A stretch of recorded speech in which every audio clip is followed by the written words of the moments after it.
Assalamualaikum warahmatullahi wabarakatuh.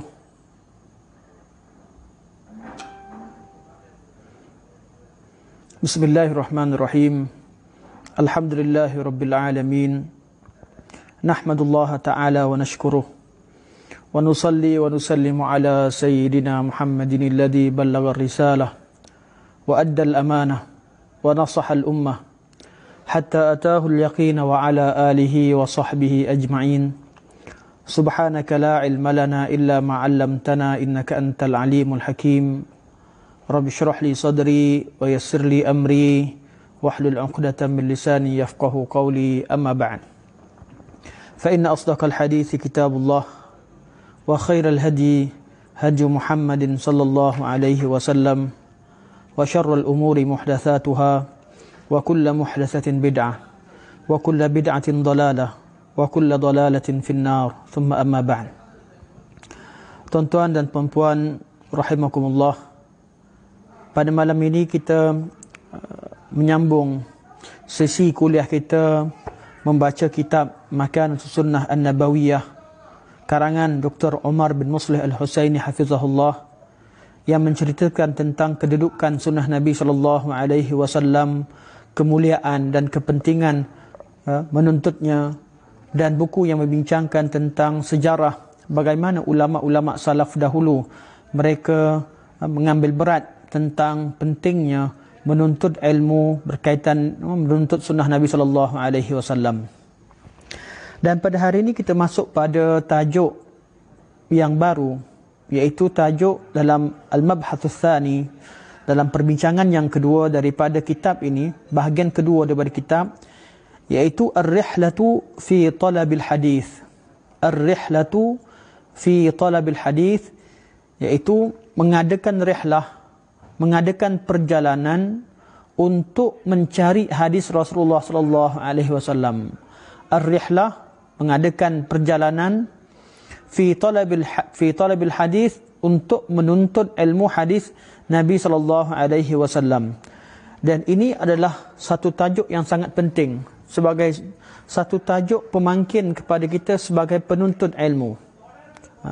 Kadang-kadang bagi kita yang cintakan ilmu Allah Subhanahu wa taala, dan kita lihat sebahagian daripada kawan-kawan mereka mengorbankan masa yang banyak untuk tuntut ilmu.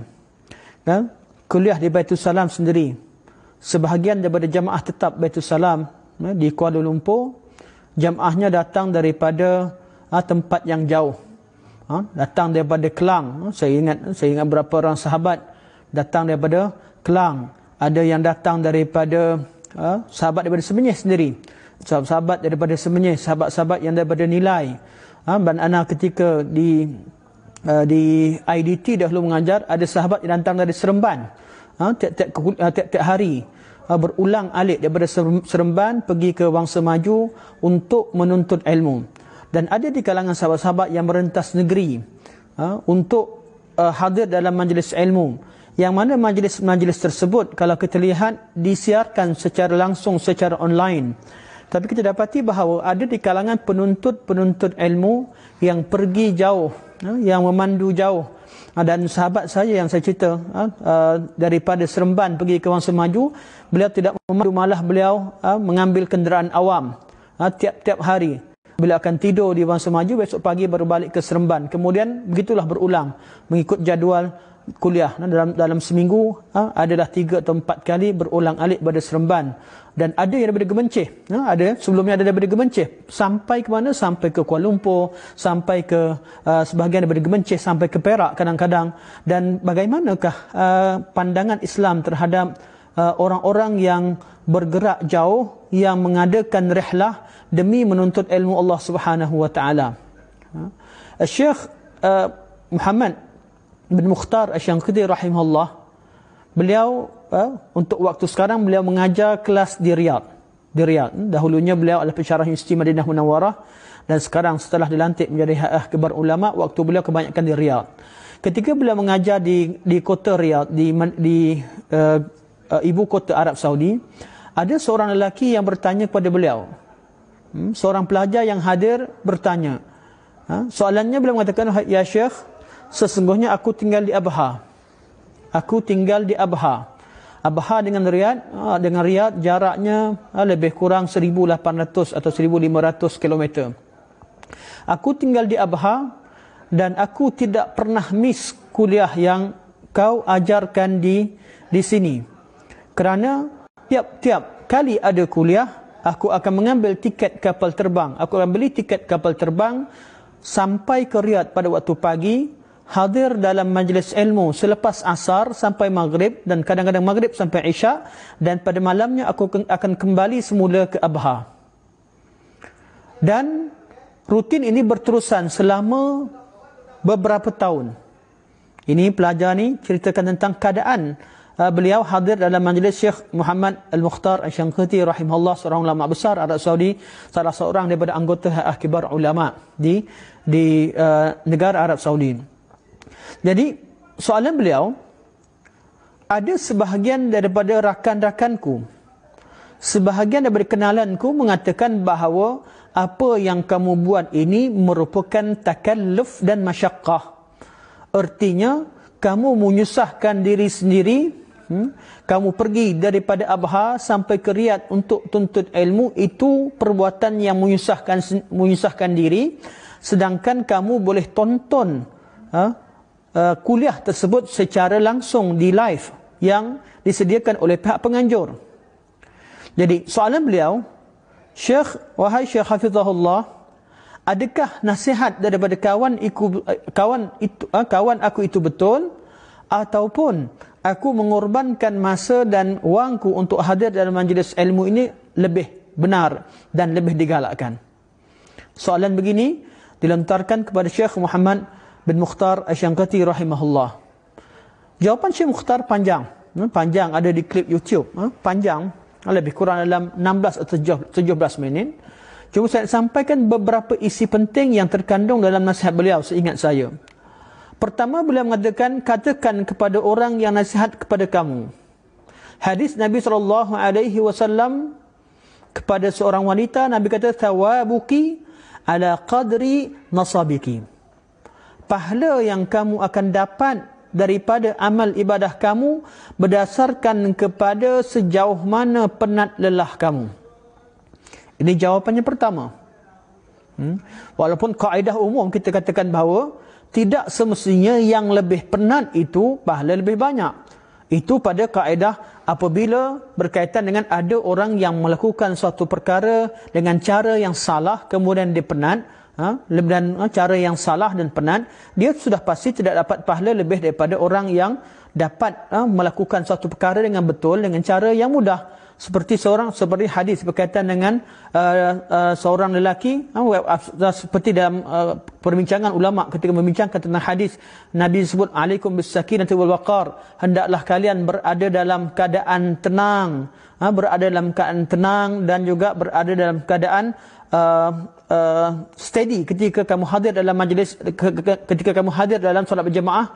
Dan ulama bincangkan tentang bagaimana keadaan seorang yang cuba mengejar saf untuk hadir, untuk dapat rakaat pertama ketika waktu subuh, mereka dia kejar berlarian untuk dapatkan saf pertama, dapatkan rakaat pertama dan disempat rukuk bersama imam, dibandingkan dengan seorang yang pergi dalam keadaan tenang. Maka ijma' ulama mengatakan bahawa yang pergi dalam keadaan tenang lebih mulia dan pahalanya lebih besar berbanding dengan yang berpenat lelah untuk dapatkan saf pertama. Namun perbuatan tadi, kenapa yang penat lelah dan pahalanya sedikit? Kerana dia tidak menepati sunnah Nabi SAW. Kerana Nabi SAW telah memberikan panduan, alaikum bis-sakinati wal waqar, kalian hendaklah berada dalam keadaan tenang ketika hadir dalam salat berjemaah, ketika hadir dalam salat. Jadi bab itu bab yang berbeza. Namun bab tuntut ilmu, bab menuntut ilmu, adakah digalakkan untuk kita hadir duduk dalam majlis ilmu? Jawapannya ya. Jawapannya ya. Orang yang tonton majlis ilmu secara live di rumahnya dalam keadaan duduk atau berbaring dan minum dan sebagainya, tidak sama seperti orang yang hadir dalam satu majlis ilmu yang mana Nabi SAW beritakan bahawa mereka dijanjikan dengan 4 perkara yang orang yang hadir dalam majlis ilmu. majtama'a qaumun fi baitin min buyutillah yatluna kitaballah wa yatadarasunahu bainahum illa nazalat alaihimus sakinah wa ghashiyatuhumur rahmah wa haffathumul malaikah wa dzakarahumullahu fiman indah. Tidak ada salah satu kaum yang berkumpul di rumah-rumah Allah Subhanahu wa taala. Mereka membaca kitabullah dan membincangkan tentang isi kandungan makna yang terkandung dalam agama Allah Subhanahu wa taala, yang terkandung dalam kitabullah, kecuali diberikan kepada mereka pertama sekali as-sakinah, ketenangan.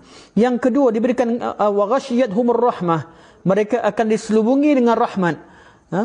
Wa haffathumul malaikah, dan mereka akan dipayungi oleh malaikat-malaikat. Wa dzakaruhumullahu fiman indah, dan Allah sebutkan nama mereka, Allah wairkan nama mereka di sisi malaikat yang berada di langit. Jadi Nabi SAW memberitakan bahawa hadirnya seseorang, berkumpulnya seseorang dalam majlis ilmu itu merupakan satu tuntutan. Maka perjalanan seseorang daripada tempat yang jauh mencari ilmu bukan sesuatu perkara yang menyusahkan, bukan sesuatu perkara yang sia-sia. Kesusahan seseorang hadir dalam majlis ilmu daripada tempat yang jauh, duit dan juga wang yang dibelanjakan, harta yang dibelanjakan demi tuntut ilmu, masa yang diperuntukkan untuk tuntut ilmu, dan segala penat lelah yang diperuntukkan untuk tuntut ilmu, ini bukan suatu pengorbanan yang sia-sia. Ini merupakan pengorbanan yang dipandang, yang dinilai dalam agama Allah Subhanahu Wa Taala, yang dilihat dalam dari segi sunnahnya. Nabi SAW sangat menggalakkan perkara tersebut. Dan inilah tajuk yang kita bincangkan pada hari ini. Sebab tu Syekh kata, bila Syekh jawab kepada soalan tadi, Syekh kata, jawab kepada kawan kamu hadis Nabi SAW, tawabuki ala qadri nasabiki. Pahala yang kalian dapat pahala yang kamu dapat adalah berdasarkan kepada sejauh mana penat lelah kamu dalam melakukan ketaatan kepada Allah Subhanahu wa taala. Dan suatu perkara yang sangat pelik dan sangat janggal yang berlaku di kalangan orang-orang yang tidak mengenali ilmu Allah Subhanahu wa taala, tidak mengenali nilai ilmu. Mereka boleh terima bahawa ada orang pergi jauh beribu-ribu batu, beribu-ribu kilometer semata-mata mencari pantai yang cantik. Orang sanggup pergi, satu keluarga berkumpul, habiskan duit, habiskan segala mereka peruntukkan harta, peruntukkan masa, peruntukkan segala yang mereka miliki. Mereka sewa kereta khas demi untuk melihat air terjun yang mereka suka, demi untuk pergi ke tepi pantai, demi untuk pergi ke mana-mana tempat pelancongan, demi untuk semata-mata jalan-jalan cari makan, mencari makanan yang paling sedap. Kami pernah, saya sendiri dengan kawan-kawan, kita pernah daripada KL, kawan-kawan yang ada mungkin sebahagian hadir dalam majlis hari ini, daripada KL semata-mata pergi ke Melaka, nak rasa beberapa jenis makanan. Dan manusia, orang tidak pernah mengaibkan, tidak pernah merasakan bahawa apa yang kamu buat ni sia-sia, cari makan jauh sangat, kamu melancong jauh sangat. Tapi tatkala ada orang yang cuba bermusafir, pergi ke tempat yang jauh mencari ilmu, dan di sana terdapat seorang yang mengajarkan ilmu yang sahih, ilmu yang benar, dan orang yang diiktiraf ilmunya, dia pergi mencari ilmu, akan ada suara-suara yang mengatakan bahawa usaha kamu mencari ilmu dengan begitu jauh, itu perkara yang menyusahkan, sedangkan agama itu mudah. Di sini mereka selalu mengambil hujah bahawa agama itu mudah dengan tidak bersusah payah untuk tuntut ilmu. Malah ramai orang tidak bersusah payah untuk menghafaz hadis, tidak bersusah payah untuk hafal dalil-dalil, hanya semata-mata mereka mampu komen dalam Facebook, mampu komen dalam mana-mana, komen di YouTube dan sebagainya, kerana mereka mampu type di dalam komputer, dalam Google. Ini semua ini adalah sebahagian daripada fenomena yang berlaku terhadap masyarakat yang tidak kenal nilai ilmu. Ilmu Allah Subhanahu Wa Taala mahal. Ilmu yang kita cari dalam ilmu agama Allah merupakan warisan Nabi Sallallahu Alaihi Wasallam. Kita pergi jauh, merantau cari harta, itu adalah harta yang untuk kita terima, kita warisi daripada harta yang kita nak kita hanya gunakan untuk kehidupan harian kita. Kita pergi jauh untuk urusan urusan wasiat, urusan harta dan sebagainya, itu hanya warisan daripada mak ayah kita. Harta warisan. Orang kita kadang mak ayah ada harta di luar negara, kita pergi bermusafir, bersusah payah, tidur beberapa minggu untuk uruskan dokumen untuk kerana harta tertentu. Itu harta warisan ayah kita.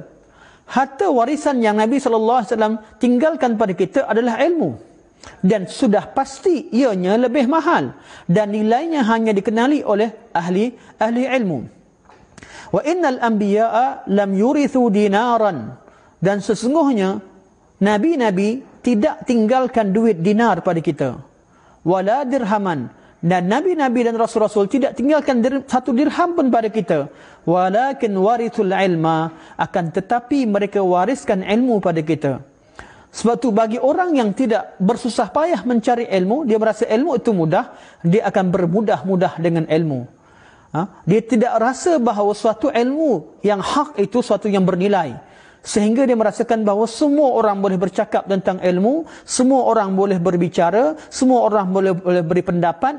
Akhirnya dia menjadi seorang yang baru membaca satu buku, dua buku, satu kitab, dua kitab, atau baru baca satu hadis, atau baru baca satu artikel, dia telah mengeluarkan pandangan dan memberikan fatwa dan telah malah mengaibkan orang seperti mana yang berlaku pada soalan tadi.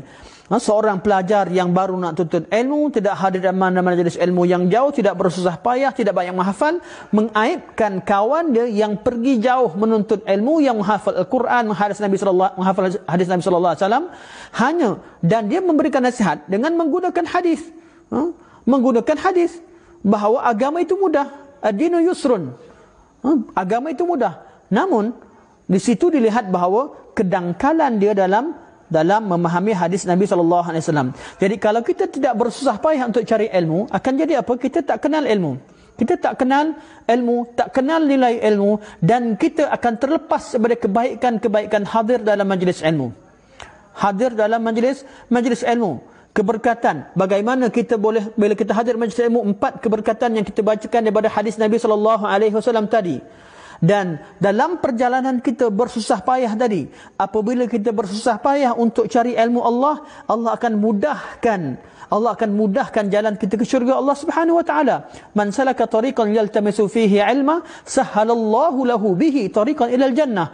Barang siapa yang bersusah payah mengambil jalan untuk pergi tuntut ilmu Allah, Allah akan mudahkan jalannya ke syurga dengan usahanya tersebut. Jalan kita nak pergi tuntut ilmu itu adalah suatu perjalanan yang memudahkan kita ke syurga. Duduknya kita dalam majlis ilmu dijanjikan dengan pelbagai kebaikan yang Nabi SAW sebutkan pada 4 kebaikan yang kita sebutkan pada awal kuliah tadi. Persaudaraan kita dapat berkenalan dengan penuntut ilmu yang lain.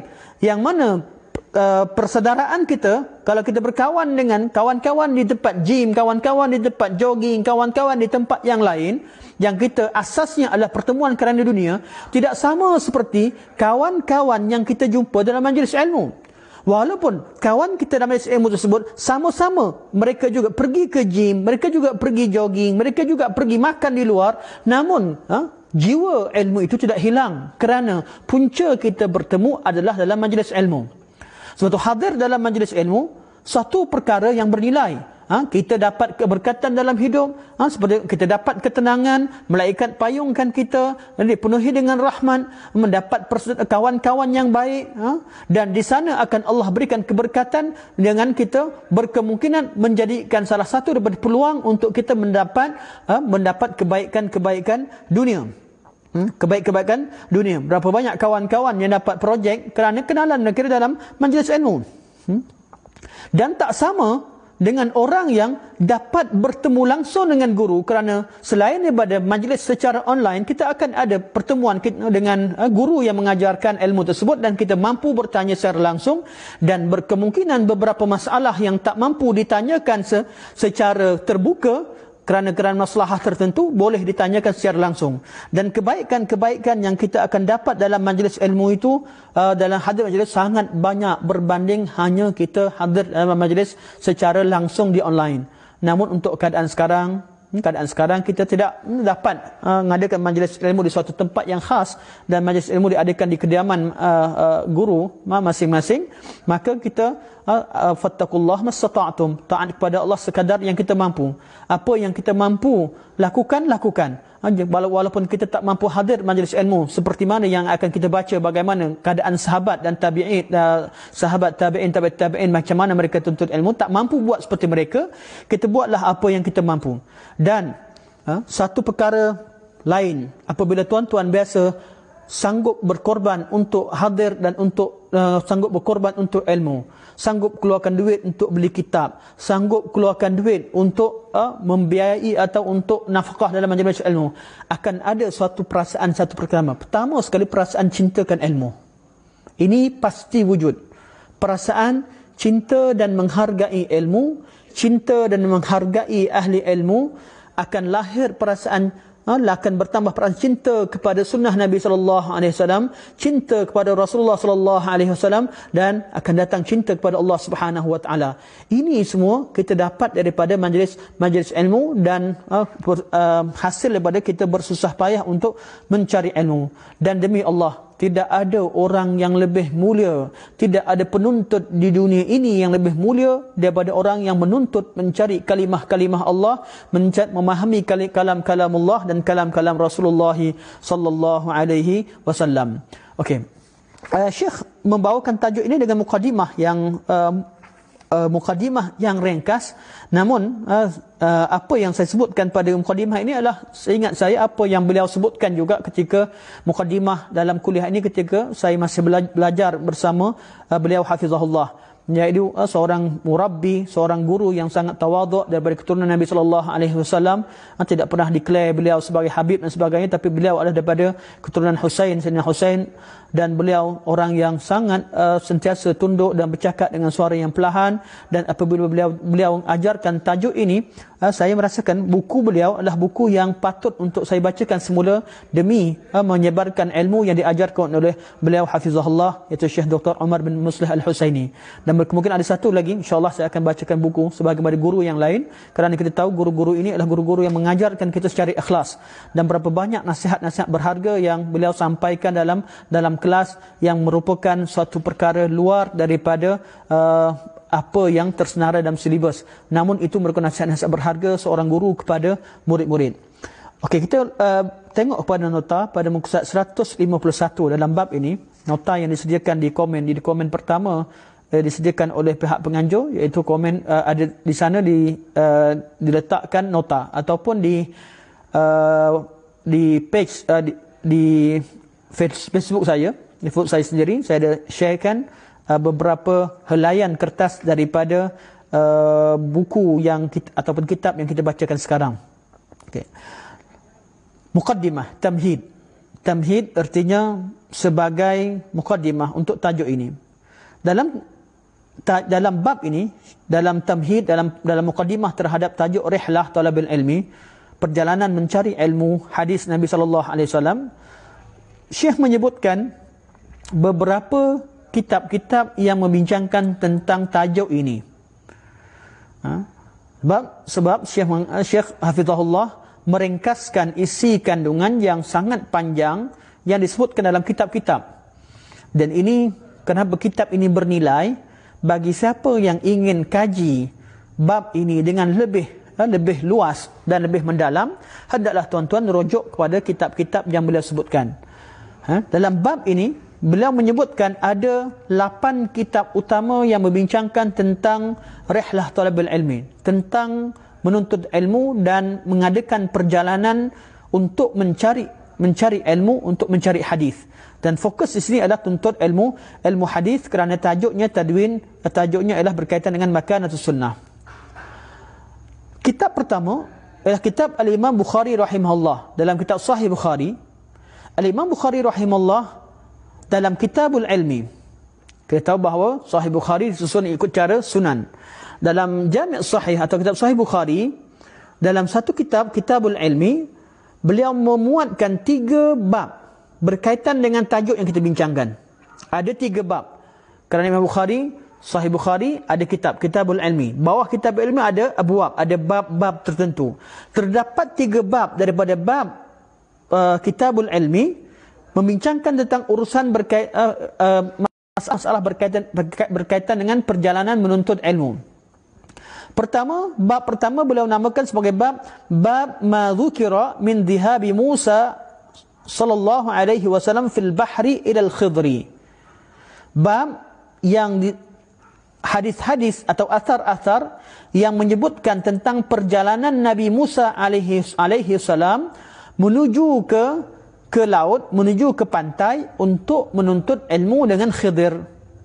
Ini adalah kalau lihat pada sunnah antara rihlah talabul ilmi yang tercatat antara yang paling awal disebutkan dalam nas-nas. Sudah pasti kita ada cerita kisah Nabi Ibrahim alaihi salam, cerita-cerita bagaimana antara Nabi Lut dan Nabi Ibrahim alaihi salam, ada kisah-kisah rihlah yang disebutkan sebelumnya, namun tidak ada nas yang sarih. Nas yang sarih cerita tentang seorang pelajar mencari guru ialah ketika Nabi Musa alaihi salam diperintahkan oleh Allah Subhanahu wa taala pergi ke pantai menuntut ilmu dengan Khidir. Nabi Musa seorang nabi dan rasul terhadap Bani Israel, nabi dan rasul ke atas Bani Israel, dan orang yang paling mulia di atas muka bumi ketika itu, diperintahkan oleh Allah Subhanahu wa taala pergi kepada Khidir yang merupakan nabi kepada umat yang lain. Dan ada orang kata Khidir adalah umat Musa. Tidak, Khidir bukan umat Musa. Khidir juga seorang nabi dan seorang nabi. Nabi Musa juga seorang nabi. Jadi seorang nabi pergi mencari ilmu.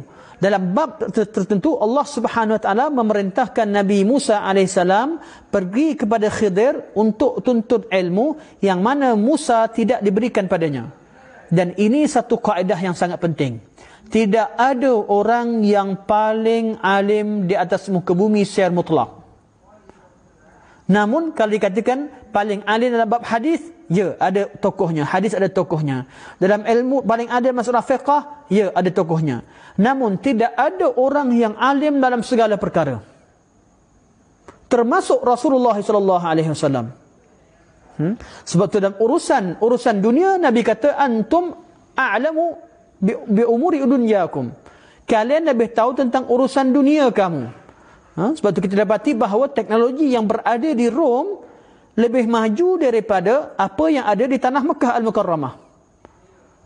Teknologi, cara penghasilan makanan yang berada di Rom dan Parsi, dan juga teknologi, bagaimana mereka telah mempunyai kalender, mereka telah mempunyai cop mohor dan pelbagai jenis teknologi dunia, mungkin didapati di dunia luar daripada dunia Islam pada zaman Nabi SAW lebih maju berbanding dengan Islam.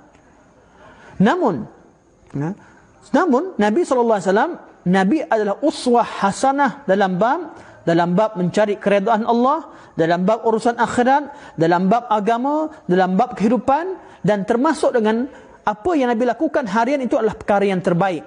Namun secara mutlak tidak ada orang yang alim secara keseluruhan sehingga dia tahu semua perkara. Dialah ustaz, dialah engineer, dialah doktor. Sebab tu kita perlu meletakkan diri kita di tempat mana. Sampai sekarang kawan-kawan minta saya komen, sebahagian dari kawan-kawan minta saya komen tentang COVID, tentang isu COVID, tentang isu berkaitan dengan SOP dan sebagainya. Saya berpada dengan mengatakan bahawa saya bukan ahlinya. Cukup saya sebagai seorang yang belajar ilmu, saya sekadar yang tahu, saya bacakan kitab tertentu untuk sampaikan kepada kawan-kawan. Manakala bab SOP saya taat kepada pihak yang berautoriti, pihak yang sudah pasti keputusan dibuat itu untuk kemaslahatan umat. Kerana kita tahu diri kita siapa. Kita tahu diri kita siapa. Bila kita tahu bahawa kita tidak mempunyai kepakaran dalam bidang tertentu, lebih baik kita diam dan taat, serahkan kepada ahlinya untuk berbicara. Kembali kepada kisah Musa. Musa AS seorang rasul. Seorang nabi dan manusia terbaik di atas muka bumi ketika itu. Kerana kita tahu bahawa Nabi Musa di kalangan ulul azmi dan tidak ada orang yang lebih baik pada Musa pada zaman tersebut. Namun kerana ada ilmu tertentu yang Allah Subhanahu wa taala berikan kepada Khidir, perintah Allah yang Allah berikan kepada Khidir yang tidak Allah sampaikan kepada Musa, yang menyebabkan Allah perintahkan Musa untuk pergi tuntut ilmu dan belajar kepada Khidir. Belajar daripada Khidir. Dan apa yang Khidir lakukan, kisah-kisah pelik yang berlaku, yang dilakukan oleh Nabi Khidir AS adalah merupakan perintah Allah dan syariat Allah kepada beliau. Kerana syariat merupakan perintah dan larangan. Bukan artinya Khidir mempunyai ilmu laduni, ilmu yang tidak dimiliki oleh ahli syariat dan sebagainya.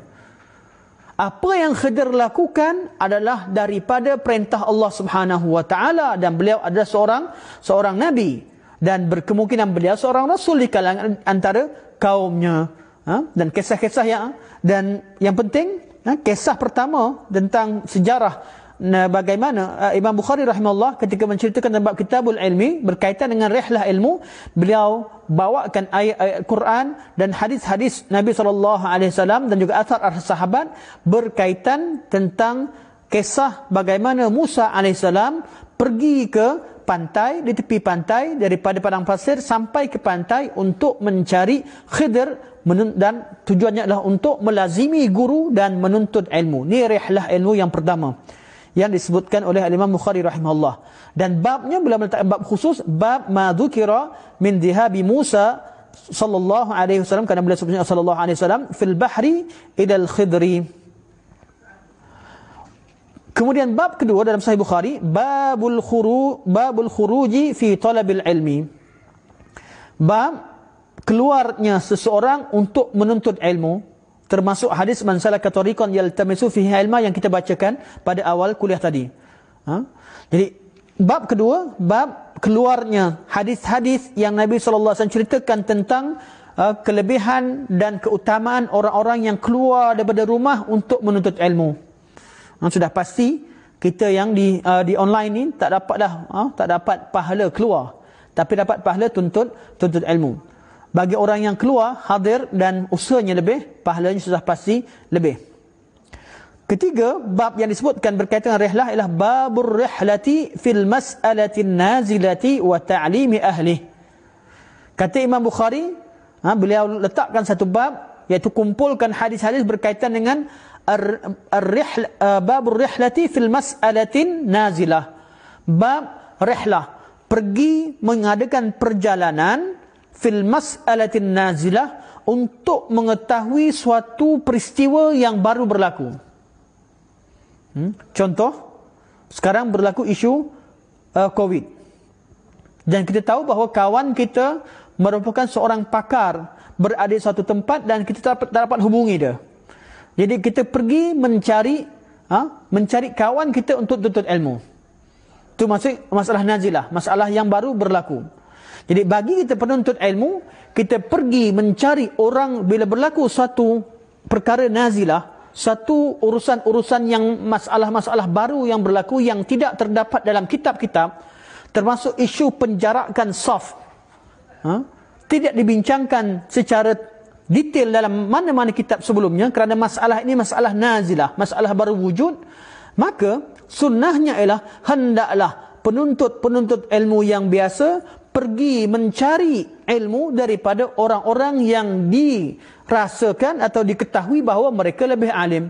Sebab masalah begini, apabila majlis-majlis fatwa dunia yang diketahui keilmuannya, majlis-majlis fatwa dunia yang diketahui ilmuannya, Hay'ah Kibar Ulama, pada majlis ifta di Mesir, majlis ifta di Kuwait, atau hatta majlis fatwa kebangsaan, dan di mana-mana tempat yang fatwa yang dilakukan oleh jemaah yang ramai, oleh suatu institusi yang diwakili oleh alim-alim ulama yang dikenali, hendaklah kita sebagai penuntut ilmu yang biasa sederhana, kita hendaklah ada perasaan hormat dengan fatwa yang mereka keluarkan, walaupun kadang-kadang kita mempunyai pandangan yang berbeza, namun mewujudkan perasaan hormat kepada pihak yang mengeluarkan fatwa, dan kita hendaklah tidak menuduh mereka dengan tuduhan-tuduhan yang tidak selayaknya untuk kita lemparkan kepada ulama-ulama kita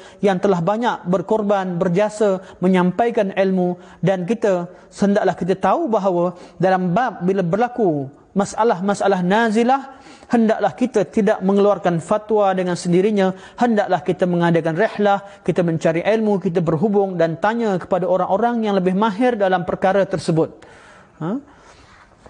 Al-Imam Bukhari rahimahullah, bab ketiga yang beliau sebutkan, babur rihlati fil mas'alatin nazilah wa ta'limi ahlihi. Bab mengadakan perjalanan apabila berlaku peristiwa-peristiwa yang mendatang dan mengajarkan ahlinya. Kadang-kadang rihlah berlaku, seorang pelajar pergi kepada guru untuk mencari ilmu. Kadang-kadang seorang guru pergi ke tempat pelajar untuk mengajarkan ilmu, dan ini bukanlah perkara yang aib. Kadang-kadang kita tahu bahawa pelajar-pelajar berkumpul di suatu tempat, suatu negeri, kemudian guru pergi kepadanya. Ini bukan suatu perkara aib, dan inilah yang dimaksudkan oleh Imam Bukhari rahimahullah. Rihlah kerana ada masalah berlaku, kerana ada hajat tertentu, maka tak ada masalah. Sama ada orang yang menyampaikan ilmu pergi ke tempat yang ramai penuntutnya, ataupun penuntut secara beramai-ramai datang ke tempat guru. Ini semua berlaku dalam sejarah ulama salaf kita. Yang penting tujuan mereka ialah untuk memudahkan umat, dan tujuan mereka untuk menyampaikan ilmu kepada masyarakat dan sebarkan sunnah Nabi sallallahu alaihi wasallam. Ini dalam Sahih Bukhari. Dalam Sahih Bukhari terdapat dalam Kitabul Ilmi terdapat 3 bab berkaitan dengan tajuk yang kita bincangkan, ialah tajuk ar-rihlah fi talabil hadis. Perjalanan untuk menuntut ilmu hadis. Kita belum masuk kepada cerita apakah yang terkandung isi kandungan sebenar dalam bab, kerana kita akan baca di akhir kuliah ataupun di kelas akan datang. Sekarang kita bacakan buku-buku dan kitab-kitab dan juga bab-bab yang dikemukakan yang ditulis oleh ulama dalam berkaitan dengan tajuk yang kita bincangkan. Kitab kedua Syekh bawakan ialah kitab Sunan Ad-Darimi. Sunan Ad-Darimi pada mukaddimah. Wa bawwaba Ad-Darimi fi muqaddimatis sunan. Dan Al-Imam Ad-Darimi telah mengkhususkan satu bab dalam muqaddimah kitab sunannya, babur rihlati fi talabil hadithi wa ihtimalil ana'i fih. Bab mengadakan perjalanan untuk menuntut ilmu dan menanggung kepayahan dan kesusahan dalam usaha tersebut. Tidak ada orang yang pergi tuntut ilmu mudah. Siapa yang pernah belajar, siapa yang pernah tahu, siapa yang pernah hafal Quran, siapa yang pernah hafal hadis, siapa yang pernah buat degree, siapa pernah buat master, siapa pernah buat PhD, siapa pernah bertalaqi di pondok-pondok, siapa pernah bertuntut ilmu, mereka akan ketahui, mereka akan tahu bahawa tidak mudah dalam menuntut ilmu. Hadirnya tapak kaki kita, nak menapakkan kaki, nak hadir dalam majlis ilmu cukup susah. Hadir sahaja dalam majlis ilmu cukup susah. Dalilnya, majlis ilmu tidak ramai orang hadir. Kuliah-kuliah orang tak ramai. Nak menjejakkan kaki kita ke majlis ilmu sekalipun susah. Nak daftarkan diri kita dalam mana-mana tempat institusi pembelajaran, institusi ilmu yang mengajarkan ilmu di mana-mana tempat sekalipun susah. Dan lebih susah lagi apabila kelas itu dijalankan. Lebih susah lagi untuk kita hadir, dan lebih susah untuk kita memahami ilmu yang diajarkan. Bertambah susah apabila kita perlu menghafalnya, dan lebih susah lagi apabila kita perlu menyampaikannya. Bila kita sampaikan, kita perlu melalui proses faham, hafal, bersusah payah untuk melakukan dan menyampaikannya. Dan proses ini hanya difahami oleh ahli ilmu. Sebab itu kata Imam Ad-Darimi, beliau mengatakan babur rihlati fi talabil ilmi wa ihtimalil ana'i fi. Bab rihlah menuntut ilmu dan menanggung kesusahan dan kepayahan dalam usaha tersebut. Kerana tidak ada orang yang menjadi alim secara tiba-tiba. Tidak ada orang yang alim secara tiba-tiba.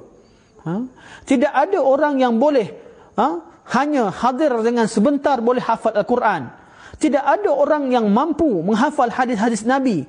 Walaupun semangat nak ikut hadis Nabi, tapi takkan dia dapat menguasai hadis Nabi, takkan tahu suatu bab, kecuali dia telah pun bersusah payah, telah pun berkorban untuk mendapatkan apa yang diinginkan. Sebab dalam tuntut ilmu memang ada anak, ada kesusahan, ada kepayahan. Dalam mana-mana kelas agama, pada peringkat awalnya ramai. Peringkat awalnya ramai, akhirnya yang kekal tidak ramai. Dalam keadaan yang ramai, yang faham tidak ramai. Adakah Islam tidak melihat kepada kehadiran? Kehadiran sekalipun, walaupun tak faham, sangat bernilai kerana ianya telah mendapat keberkatan seperti mana kita sebutkan pada awal kuliah. Apatah lagi orang yang mendapat kefahaman. Bila kita faham, hadir, kita pergi bersusah payah keluar daripada rumah sampai ke tempat ilmu, Allah akan mudahkan jalan kita ke syurga. Hadir dalam majlis ilmu, Nabi SAW janjikan kita dengan janji-janji seperti mana disebutkan dalam hadis tadi 4 janji. Janji yang diberikan kepada orang yang hadir majlis ilmu. Bagi orang yang faham dan menghafalnya, artinya dia menjadi ahli ilmu. Bila faham, kita faham saja satu masalah yang diajarkan, secara automatik Allah akan angkat darajat kita di atas manusia yang ramai di atas muka bumi ini. Seseorang yang menghafal Bismillahirrahmanirrahim, satu kalimah, satu bacaan Bismillahirrahmanirrahim, lebih mulia daripada berjuta orang yang tak pernah baca Bismillahirrahmanirrahim. Seseorang yang mengucap kalimah la ilaha illallah, satu kalimah la ilaha illallah, lebih mulia daripada berbilion manusia yang tak pernah kenal kalimah la ilaha illallah. Kita dalam dunia ini, kita tidak menjadi perbandingan, kita hanya bandingkan harta, kita hanya bandingkan kereta, kita hanya bandingkan sijil, kita hanya bandingkan perkara-perkara depan mata kita. Di hari akhirat kita akan dapat ketika seluruh manusia dikumpulkan sejak daripada Nabi Adam AS sampai ke manusia akhir zaman, dan ketika itu manusia dibezakan berdasarkan kepada ilmu dan amal mereka, baru kita tahu bahawa mulianya satu ilmu yang kita faham, mulianya satu kalimah kebaikan yang kita lakukan. Sebab tu bila kita hadir majlis ilmu dan kita faham satu ilmu yang diajarkan dalam mana-mana majlis ilmu, Allah SWT telah mengangkat darajat kita ke atas ramai manusia. Yarfa'illahu allazina amanu minkum wallazina utul ilma darajat. Allah SWT mengangkat orang-orang yang berilmu di orang-orang yang beriman di kalangan kalian, dan orang-orang yang berikan ilmu dengan darajat yang banyak. Ini bab dalam kitab Ad-Darimi. باب الرحلة في طلب العلم واحتمال العناء فيه، وذكر فيه 11 أثرا في رحلة بعض الصحابة والتابعين وحثهم عليها. Dan dalam bab tersebut Al-Imam Ad-Darimi rahimahullah, dalam mukadimah beliau dalam bab rihlah menuntut ilmu dan bersusah payah dalam mencari ilmu, beliau menyebutkan 11 athar. 11 athar, iaitu 11, kalau sebut athar artinya kebanyakan dirujuk kepada kata-kata sahabat atau kisah-kisah berkaitan dengan sahabat dan tabi'in. Beliau menyebutkan 11 asar berkaitan dengan rihlah sebahagian sahabat kepada sahabat yang lain dan rihlah tabi'in, dan perkataan-perkataan mereka yang menggalakkan perkara tersebut. Ini kitab kedua.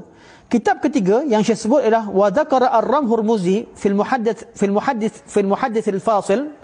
Dan al-Imam ar-Ramhurmuzi dalam kitab beliau Al-Muhaddits Al-Fasil, antara kitab asas, malah itulah kitab yang paling asas dalam kitab ulum hadis. Beliau telah menyebutkan 3 bab dalam bab rihlah. Dzakar ar-Ramhurmuzi fil Muhaddits Al-Fasil thalathata abwabin fil rihlati. 3 bab berkaitan dengan rihlah menuntut ilmu. Al-awwalu ar-rahiluna fil ladina jama'u bainal akhtar. Dalam kitab Muhaddits Al-Fasil karangan al-Imam ar-Ramhurmuzi, beliau letakkan bab pertama ar-rahiluna allazina jama'u bainal akhtar. Travelers di kalangan penuntut ilmu, orang-orang yang berjalan menuntut ilmu yang telah belajar di banyak negeri. Di hujung nanti kita akan sebutkan, dalam kuliah kita akan datang, kita akan sebutkan nama-nama mereka. Orang-orang di kalangan ahli hadis yang tidak berpada belajar di tempatnya, malah beliau pergi belajar di luar tempatnya dan telah menggabungkan kota-kota utama ilmu. Zaman tu ada tempat-tempat dia yang akan kita sebutkan. Ada Madinah, ada Mekah, ada Basrah, ada Kufah dan sebagainya, dan tiap-tiap tempat ada ahlinya. Kalau zaman sekarang orang tanya, belajar mana? Ada orang belajar dalam negeri. Ada orang belajar pergi sampai ke Jordan, ada pergi sampai ke Saudi, ada sampai ke Mesir, ada sampai ke Morocco, ada sampai ke Sudan, ada sampai ke Yaman. Jadi bab pertama, Al-Imam Ar-Ramhurmuzi menyebutkan nama-nama ulama hadis yang pergi ke banyak negara, yang pernah belajar di pelbagai negara, pernah belajar di Madinah, pernah belajar di Kufah, pernah belajar di Makkah, pernah belajar di Basrah, pernah belajar di beberapa kota yang lain yang disebutkan dalam kitab beliau. Jadi bab pertama beliau mengumpulkan nama-nama orang-orang yang melakukan rihlah, yang mengumpul ilmu di banyak negara, banyak negara. Wathani, dan bab kedua, الذين قصدوا ناحية واحدة للقاء من بها. Orang yang pergi kepada suatu tempat untuk menuntut ilmu daripada ahlinya. Maksudnya dia belajar satu tempat. Memang dia keluar daripada tempat dia tuntut ilmu dan belajar di satu tempat sahaja. Dan disenaraikan nama-nama muhaddisin yang keluar menuntut ilmu di luar tempatnya. Dan bab kedua dikhususkan pada orang yang hanya pergi kepada suatu negeri atau dua negeri, tidak menggabungkan banyak negeri. Wasalis, dan bab ketiga yang disebutkan oleh Imam Ar-Rabb Hurmuzi dan kitab beliau Al-Muhaddits Al-Fasil, man la yara ar-rihlah wa at-ta'ali fil isnan idza hasala lahu al-haditsu masmu'a. Sebahagian pada ulama yang tidak berpandangan, tidak merasakan perlu untuk pergi mengadakan perjalanan dan tidak merasa perlu untuk mencari isnad yang tinggi apabila hadis itu dapat didengari daripada tempat beliau. Seperti Imam Malik bin Anas rahimahullah. Imam Malik salah satu daripada ulama yang tak pernah keluar daripada Madinah Al-Munawwarah kecuali pergi ke Makkah untuk menunaikan haji. Namun dari sejarah Imam Malik, beliau menuntut ilmu daripada ulama-ulama Madinah. Beliau tidak keluar ke tempat lain. Kenapa? Sebab di Madinah terdapat paling ramai sahabat-sahabat Nabi SAW. Di Madinah terdapat ulama as-sab'ah, fuqaha as-sab'ah yang kita pernah bincangkan sebelum ini. Ulama-ulama besar di kalangan tabi'in, fuqaha as-sab'ah, yang mana ilmu mereka diketahui bahawa mereka lah orang yang paling alim selepas pada sahabat. Fuqaha as-sab'ah. Anak-anak murid kepada ulama-ulama Madinah, daripada sahabat-sahabat Madinah. Dan sebab yang kedua, ulama-ulama yang dari luar, mereka sentiasa datang ke Madinah, ziarah Madinah dalam perjalanan haji. Selain mereka pergi haji, mereka pergi Madinah dan dibukakan majlis ilmu di sana. Dan dalam Madinah, Imam Malik berada di Madinah, namun beliau dapat berguru dengan pelbagai ulama yang datang daripada pelbagai tempat. Sebab itu pada Imam Malik rahimahullah, beliau berpandangan bahawa beliau berada di Madinah itu lebih banyak ilmu yang beliau dapat. Sebab kalau pergi ke tempat lain, mungkin hanya beliau berjumpa dengan beberapa orang sahaja.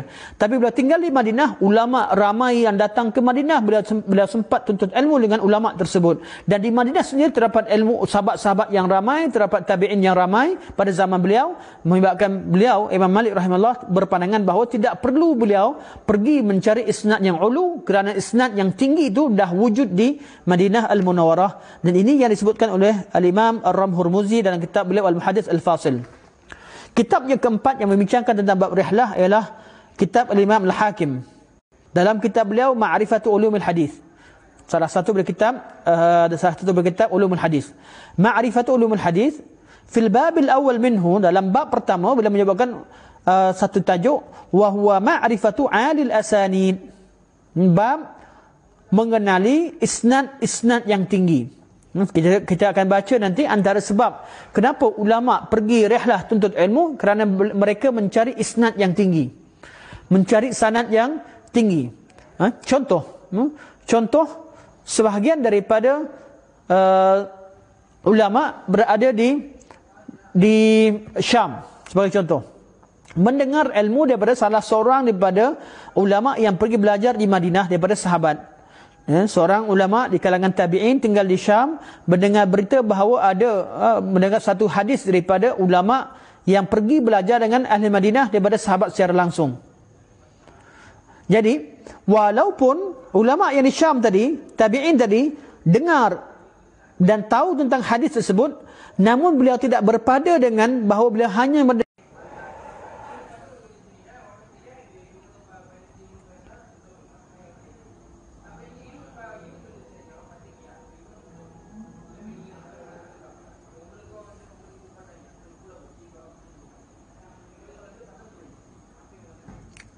Tuan-tuan puan-puan, bagi yang baru tonton dan boleh tolong komen, ajak kawan-kawan yang berada di link yang lama tadi, terputus link pertama, dan kita sambung kuliah kita di link yang kedua. Sekarang ni terpaksa saya buat link baru kerana terputus tadi kuliah di link pertama tadi. Jadi ulama tabi'in sebahagian mereka mendengar, mereka walaupun mereka dapat hadis dan mereka dengarkan hadis, tapi mereka merasakan bahawa perlunya mereka berguru langsung daripada sahabat. Oleh kerana beliau mendengar ilmu direct daripada sahabat, artinya ada perantaraan yang isnad menjadi lebih tinggi. Isnad menjadi lebih tinggi kerana tabi'in dapat ilmu direct daripada sahabat. Tabi'in tidak meriwayatkan daripada tabi'in yang lain. Jadi memendekkan sanad, itu satu perkara yang dituntut dalam hadis.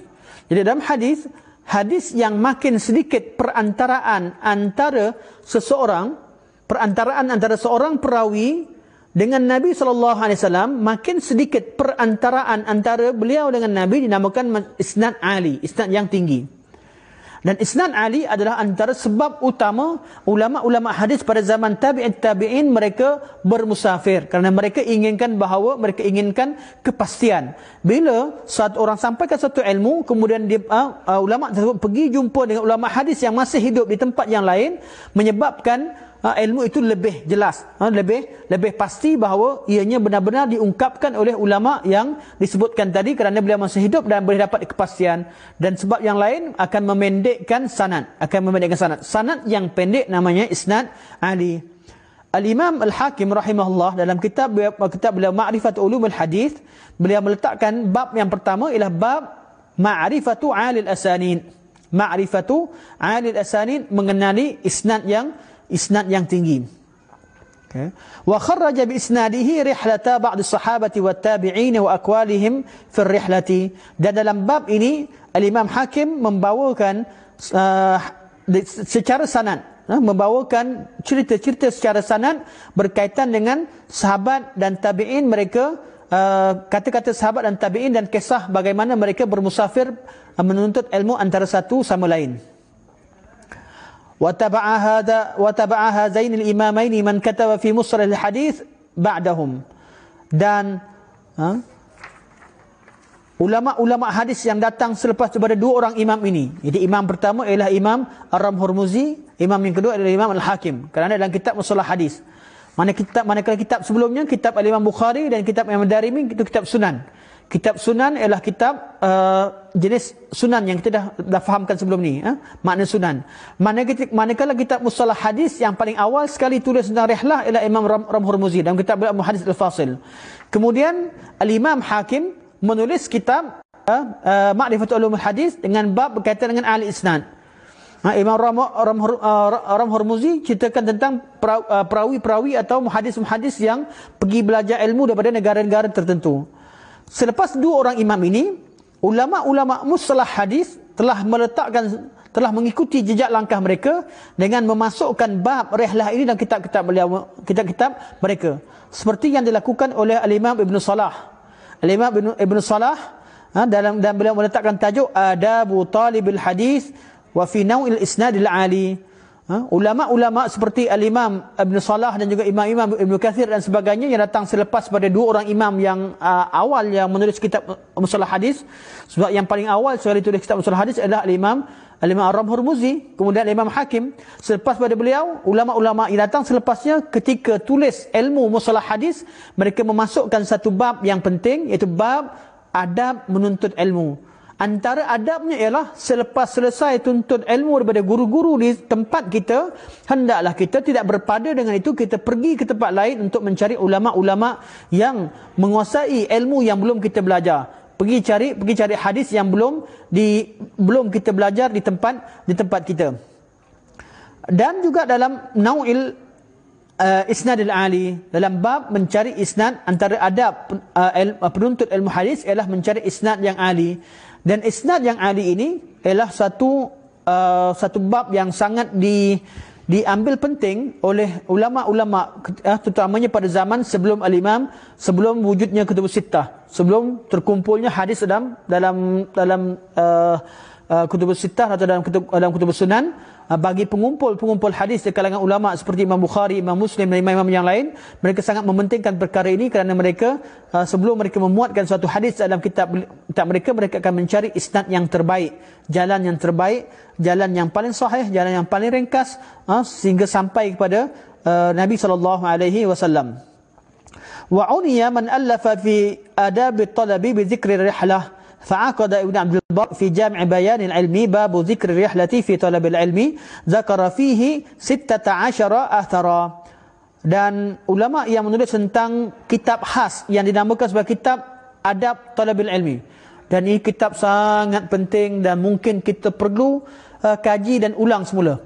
Kuliah saya pertama di Malaysia ni selepas pulang daripada belajar ialah berkaitan dengan adab-adab untuk ilmu yang kita bincangkan di Masjid Mustaqim dulu. Mungkin kitab begini kita akan bincangkan semula adab menuntut ilmu, kerana dalam ilmu ini mesti adab didahulukan. Adab didahulukan sebelum ilmu itu sendiri. Dalam menuntut ilmu, kita belajar daripada seorang manusia. Guru kita seorang manusia. Kawan-kawan kita yang hadir majlis ilmu adalah manusia. Dan manusia kadang-kadang menyampaikan ilmu daripada apa yang dia belajar, kadang-kadang dia mengeluarkan pandangan dan pendapat. Apabila melibatkan pandangan pendapat, pasti berlaku perbezaan pandangan. Hatta kadang-kadang murid tidak bersetuju dengan guru, dan pasti wujud. Takkan ada orang yang setuju 100% dengan seseorang. Walaupun daripada tokoh yang disangat agungkan, daripada orang yang disangat muliakan, takkan seseorang itu bersetuju 100% dengan gurunya. Takkan sifat yang ada pada gurunya disukai 100% oleh muridnya. Takkan kawan yang di sebelahnya akan sama 100% dengan dia. Jadi dalam bab talabul ilmi, menuntut ilmu, yang kita belajar pertama sekali lah adab tuntut ilmu. Adab dengan guru, adab dengan rakan, adab dengan kitab, adab dengan ilmu, adab dengan kita dengan diri sendiri, adab dengan Allah Subhanahu Wa Taala sudah tentu lebih awal. Adab-adab secara cara belajar ilmu, mulakan dengan ilmu yang kecil, kemudian kita naik pada ilmu tertentu, dan kita tahu martabat kita di tempat yang mana. Sebab tu saya selalu sebut dengan kawan-kawan dan ketika bincang kita dalam bab tuntut ilmu ni, nak tahu ilmu kita taraf mana, hendaklah kita ada silibus untuk diri kita. Silibus diri kita tahu. Contohnya Quran, kita ni nak belajar dan nak berfatwa, nak bercakap, nak condemn sana sini, tengok Quran, buka Quran. Sekarang Quran ada depan mata kita. Quran ni ada depan ni. Buka Quran dan buka perkataan-perkataan dalam Quran. Baca Quran. Tengok berapa persen daripada isi kandungan Quran yang kita faham. Ini nama silibus. Ada silibus. Supaya kita tahu ilmu kita kat mana. Ilmu kita sejauh mana. Sehingga kita nak membantah pandangan ulama-ulama yang memang ulama tafsir, memang ulama hadis, yang mengkaji Al-Quran, mengkaji hadis, dan mereka mempunyai khazanah ilmu. Mereka mengumpulkan kata-kata ulama terdahulu. Bagi kita menuntut ilmu, saya selalu dengan kawan-kawan, kita buat dengan berborak dengan kawan-kawan, kita ambil Quran, kemudian kita bincangkan, tengok balik daripada ayat Quran ni, berapa ayat yang kita hafal, berapa ayat yang kita faham maknanya, berapa ayat yang kita baca tafsirnya, berapa ayat yang kita mampu istinbat hukum daripadanya, berapa ayat yang kita tahu kaul ulama salaf dan ulama-ulama sebelum kita berkaitan dengan ayat tersebut. Di situ kita tahu kedudukan kita dalam Al-Quranul Karim. Silibus berkaitan dengan sunnah. Kita mengaku kita berbincang tentang sunnah. Berapa banyak kitab sunnah yang pernah kita sentuh, yang pernah kita buka, yang pernah kita baca, yang pernah kita kaji. Paling kurang kita pernah buka dan pernah kita baca sekali imbas. Dalam hatta saya selalu soalan tanya dengan kawan-kawan, dan saya sendiri ditanya oleh kawan saya dan guru saya ditanya sebelum ni, apakah hadis pertama dalam Sahih Bukhari? Soalan yang saya pertama sekali masuk kuliah hadis, Syekh tunjuk kata, ya Muhammad, nama saya dia orang panggil Muhammad, ya Muhammad, ma huwa al-hadithul awal fi Sahih Bukhari? Hadis pertama Sahih Bukhari, hadisnya apa? Seterkial-kial. Ya, bidang hadis belajar. Namun tak pernah buka kitab Sahih Bukhari. Sejak daripada hari itu, saya merasakan bahawa kitab-kitab hadis, semua kitab-kitab hadis kitab-kitab utama hendaklah ada dalam library dan kita jadikan sebagai bacaan kita. Baca sedikit demi sedikit. Bukan kerana kita kata kita alim, kita boleh baca Sahih Bukhari. Tidak. Baca untuk pengetahuan kita. Makin kita baca, makin kita merasa bodoh. Makin kita merasa diri kita tidak ada apa-apanya berbanding dengan orang yang telah menghabiskan masanya berpuluh-puluh tahun mencari ilmu Allah Subhanahu wa taala. Buka kitab Sahih Bukhari, kitab Sahih Muslim, buka Ibnu Majah, buka kitab Tirmizi, buka kitab Al-Imam, kalau mudah sekarang, kitab Al-Imam Al-Albani rahimahullah, Syekh Al-Albani, silsilah hadis sahihah, silsilah hadis dhaifah, kitab yang boleh dibacakan, boleh kita baca sekali imbas. Paling kurang, bacalah buku-buku terjemahan yang ringkas. Namun tidak sama dengan orang yang mencari ilmu bersumbernya. Kenapa kadang-kadang kita nampak orang yang berilmu tidak banyak bercakap? Sebab mereka sedar diri mereka siapa. Yang banyak bercakap kebiasaannya orang yang boleh berfatwa, boleh bercakap, mengajar semua perkara ialah orang-orang yang kurang ilmu. Yang berani dalam mengeluarkan pandangan dengan begitu cepat. Berbeza dengan ahli ilmu. Tuan-tuan kalau pergi di Madinah Munawarah, saya ini berasa pengalaman, bukan sahaja kepada cerita nak bawa saya pernah belajar di sana. Dan tuan-tuan dan ramai tuan-tuan tahu saya belajar di sana. Saya perhatikan antara syekh-syekh sendiri, antara masyayikh yang ada, kita dapat nilai, kita dapat buat penilaian terhadap ilmu mereka. Masyayikh yang betul-betul ilmunya mendalam, di kalangan syekh-syekh yang betul-betul orang alim, cakap mereka singkat, pendek dan mereka cukup takut untuk keluarkan fatwa. Ketika mereka bercakap, banyak sangat kaedah mereka bercakap dengan keadaan sangat berhati-hati. Sebab tu kalau kita tengok kepada syarah Syekh Abdul Muhsin Al-Abbad hafizahullah, dan kita dapat berita bahawa beliau berada dalam keadaan sakit sekarang. Begitu Syekh Saleh Fauzan Al-Fauzan, semoga Allah pelihara mereka berdua dan semua ulama muslimin dan Allah berikan kesihatan pada mereka. Syekh Saleh Fauzan dan Al-Fauzan dan Syekh Abdul Muhsin Al-Abbad sekarang berada dalam keadaan beliau sedang sakit. Kita doakan mereka sakit, kita doakan supaya Allah sembuhkan mereka dan semoga Allah SWT pelihara mereka dan sumbangkan ilmu atau ajarkan ilmu kepada umat. Kerana kita dah kebelakangan ini ramai di kalangan ulama-ulama utama dunia yang Allah Subhanahu Wa Taala wafatkan mereka. Dan terbaru adalah Syekh Al-Halabi rahimahullah, guru kita semua. Dan saya yakin di kalangan yang ada pada tonton ni lah kita pernah jumpa dengan beliau, terutama kita daurah-daurah sebelum ini ketika beliau datang ke Malaysia. Semoga Allah merahmati beliau. Okey, kita balik pada jawab kita. Ramai di kalangan ulama-ulama, kalau kita lihat ulama-ulama yang alim, cakap mereka adalah ringkas. Syekh Al-Abbad hafizahullah, seorang alim. Beliau telah menghabiskan kutubus sittah, mensyarahkan kutubus sittah secara keseluruhannya. Sahih Bukhari, Sahih Muslim, kitab Sunan Tirmizi. Saya sempat dengan beliau kitab Sunan Tirmizi, Bukhari dan Muslim pada tahun akhir. Beliau ajar semula Muslim. 3 kitab. Kemudian beliau mengajar kitab An-Nasa'i, Ibnu Majah dan kitab Bukhari, Muslim, Ibnu Majah, Nasa'i, Tirmizi dan Sunan Abi Daud.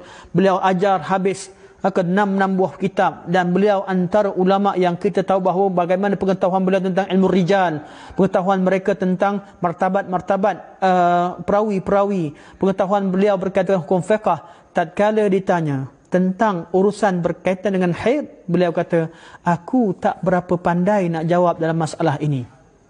Sedangkan ketika beliau mensyarahkan bab haid, beliau seorang yang alim, beliau jumpa semua hadis-hadis yang kita baca dalam kitab haid dan nifas, beliau telah syarahkan, dia faham.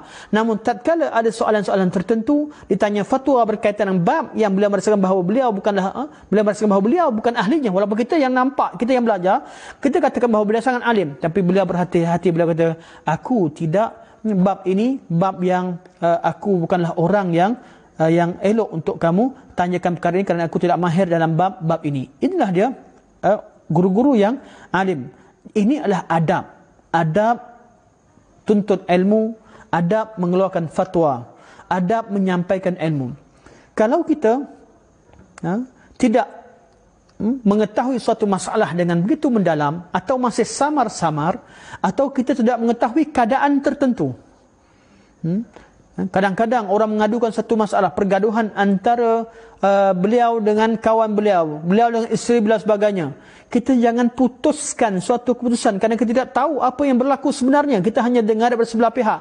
Yang kita mampu lakukan hanyalah beri kaedah umum, beri dalil-dalil dan beri kaedah umum tanpa kita masuk dan membuat keputusan untuk memutuskan suatu urusan yang kita tidak tahu berkaitan dengannya. Ini antara adab-adab. Sebab itu ulama-ulama hadis, mereka selain daripada mereka, setelah mereka kitab-kitab yang datang berkurun kelima, keenam, banyak membincangkan tentang kitab-kitab mustalah hadis, dan selepas itu timbul kitab adab talabul ilmi. Kitab-kitab membincangkan khas berkaitan dengan adab menuntut ilmu. Dalam kitab tersebut dibincangkan adab seorang guru, adab seorang murid, dan dibincangkan tentang adab bagaimanakah step dan asas-asas ilmu yang perlu diketahui sebelum kita melonjak dan pergi kepada ilmu yang lebih tinggi. Yang ketujuh, ada 8 kitab, insya-Allah kita tak lama lagi, kita hanya tinggal saya ambil masa tak lebih daripada 10 minit. Kitab yang ketujuh berkaitan dengan bab rihlah ini, Syekh sebutkan kitab yang ditulis oleh Al-Khatib Al-Baghdadi rahimahullah. Dalam kitab beliau Al-Jami' li Akhlaqir Rawi wa Adab As-Sami'. Kitab Al-Jami' li Akhlaqir Rawi wa Adab As-Sami'. Kitab yang mengumpulkan tentang akhlak-akhlak seorang perawi hadis dan adab-adab seorang yang mendengar dalam majlis hadis Nabi sallallahu alaihi wasallam. Aqada fihi babur rihlati fil hadithi ila al-biladin na'iyah. Beliau meletakkan satu bab, beliau menulis satu bab yang bertajuk Ar-Rihlah fil Hadis. Mengadakan perjalanan untuk menuntut ilmu hadis ila al-biladin na'iyah, ke negeri-negeri yang diketahui subur ilmu di dalamnya. Contohnya kalau nak belajar ilmu agama, buat apalah pergi tempat yang tak ada ulama. Nak pergi belajar, contohnya orang belajar agama, pergi cari tempat yang memang tak ada institusi agama. Tu agama apa dia nak cari? Tapi kalau nak tuntut ilmu, pergi ke tempat biladun na'iyah, negeri-negeri, tempat-tempat yang diketahui ada ahli ilmu di dalamnya, dan ilmu tersebar, ada institusi yang dipercayai di dalamnya. Itu yang dianggap sebagai biladun na'iyah. Liliqa'il hufadhu biha. Tujuan untuk pergi negara ini adalah untuk bertemu dengan hufaz, ulama-ulama hufaz yang ada di dalamnya. Wa fihi nahwa min 70 khabaran fi ar-rihlati wa adabiha wa ma yanbaghi lit-talibi fiha. Dan dalam kitab ini, dalam bab yang disebutkan oleh Imam Khatib Al-Baghdadi dalam kitab beliau Al-Jami' li Akhlaqir Rawi wa Adab As-Sami', dalam bab ini beliau menyebutkan lebih kurang 70 khabar, 70 athar berkaitan dengan rihlah, berkaitan dengan berita-berita bagaimana ulama salaf dahulu mereka mengadakan rihlah menuntut ilmu, dan menyebutkan tentang adab-adab ketika menuntut ilmu dan adab-adab ketika berrihlah dan mengadakan perjalanan, dan apa yang patut dilakukan oleh seorang penuntut ilmu.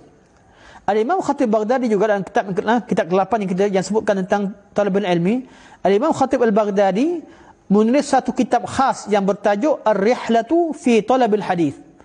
Tadi letak satu bab dalam kitab mustalah hadis, dalam bab Al-Jami' li Akhlaqir Rawi, dan beliau khaskan satu buku khas, satu kitab khas yang bertajuk Ar-Rihlatu fi Talabil Hadis, rihlah menuntut hadis. Fajama'a fihi akhbaran wa atharan fi rihlati ahli al-ilmi min as-sahabati wa man ba'dahum. Dalam kitab tersebut beliau mengumpulkan khabar-khabar, akhbar-akhbar, asar-asar, berita-berita berkaitan dengan rihlah ahli ilmu kepada satu sama lain di kalangan sahabat dan orang-orang yang datang selepasnya. Dan kitab ini antara kitab yang paling penting dan yang pemangkin semangat untuk kita tuntut ilmu.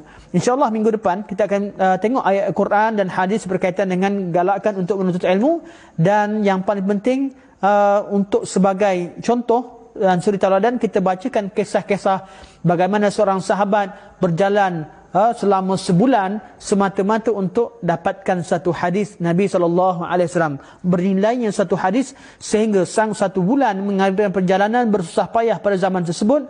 Bagaimana Abu Ayyub Al-Ansari pergi pada Uqbah bin Amir yang berada di Mesir, Abu Ayyub daripada Madinah Munawwarah berjalan naik unta dan melintasi lautan merah semata-mata untuk confirmkan satu hadis, bukan tak tahu, confirmkan, pastikan kebenaran hafalan yang beliau telah hafal oleh Abu Ayyub dah hafal satu hadis, dan yang masih hidup pada zaman tersebut hanya tinggal Uqbah bin Amir yang duduk satu majlis dengar pada Nabi. Beliau cuba nak pastikan bahawa perkataan Nabi yang beliau hafal betul ke tidak hafalan beliau berbanding dengan sahabat beliau. Daripada Madinah pergi ke Mesir selama sebulan semata-mata untuk confirmkan hafalan. Kerana pada zaman tersebut tidak ada hubungan seperti telefon seperti zaman kita sekarang. InsyaAllah sampai sini dulu majlis kita. Dan di kalangan sahabat yang ada memberi salam, Waalaikumsalam warahmatullahi wabarakatuh, banyak yang beri salam pada yang lepas, dan sahabat-sahabat yang bagi komen dalam video, dalam klip, dalam link yang kedua ni juga, saya mohon ucapkan jutaan terima kasih. Dan insyaAllah saya tidak ada soalan, saya tak perasan ada soalan. InsyaAllah tidak ada soalan yang dikemukakan. Kalau ada saya akan baca dan saya akan jawab dalam komen insyaAllah apa yang tuan-tuan tanyakan. Kerana kalau saya buka keluar dari link ni, saya akan tak jumpa kat mana komen yang ada di link kedua. Kalau link sama masih boleh scroll, tapi oleh kerana kita ada dua link ni, link kedua saya tak nampak apa yang tercatat dalam link yang pertama. Manakala link sini tidak ada apa-apa. Terima kasih kepada Abang Khairi Zon kerana hadir dalam majlis, dan salah satu contoh penuntut ilmu di sini, Abang Khairi, daripada Putra Haid sampai ke Batu Salam, sampai ke tempat-tempat majlis-majlis ilmu, dan tahniah di atas nikmat yang Allah SWT berikan kepada abang dan kepada semua kita. Jangan rasa apa yang kita korbankan untuk tuntut ilmu itu suatu kerugian.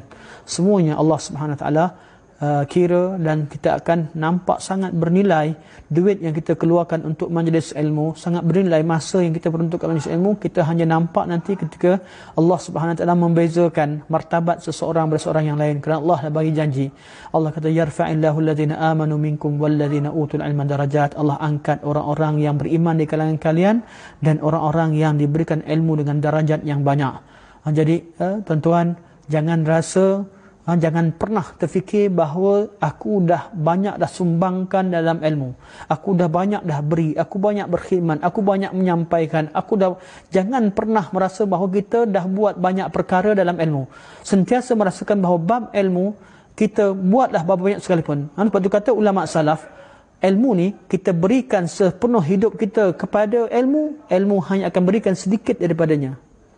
Kita peruntukkan hidup kita secara keseluruhannya untuk tuntut ilmu, kita tak akan dapat ambil ilmu kecuali sedikit. Apatah lagi kalau kita hanya sambil lewa dalam menuntut ilmu, lebih jauhlah diri kita daripada ilmu.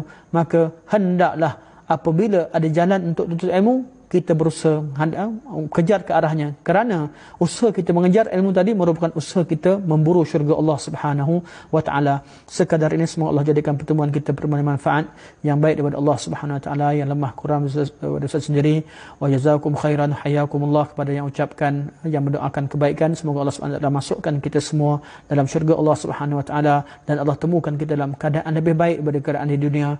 Dan setiap pertemuan yang baik di dunia ini akan kita bertemu kembali di hari akhirat dengan keadaan yang lebih baik. Semoga Allah masukkan kita ke syurga dan ampunkan segala kelemahan yang ada, dan ampunkan segala dosa-dosa kita, dan memasukkan kita di kalangan golongan yang al-illiyin, yang berada di tempat yang tinggi di syurga Allah Subhanahu Wa Taala. Wa sallallahu ala sayyidina Muhammad wa ala alihi wa sahbihi wa baraka wa sallam. Wassalamualaikum warahmatullahi wabarakatuh. Subhanallah.